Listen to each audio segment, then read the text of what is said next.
Brigtsen's restaurant has always been popular for our mashed potatoes, and of course, you know, people say, you must have a lot of butter and cream in there. Yes, I do.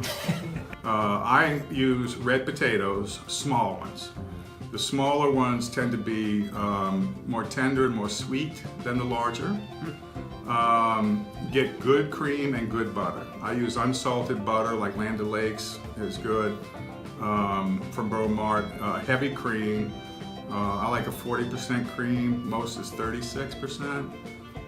That's a little tip. Yeah. And then the thing to remember is these potatoes are quite rich.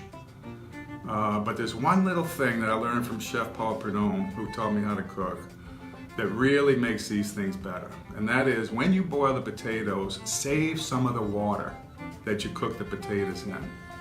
So when the potatoes are very tender, save some of the water, drain the rest off, mash the potatoes, add your salt and white pepper, and then add some warmed cream and butter. Mash them together and make your mashed potatoes, get them tasting the way you want them to be.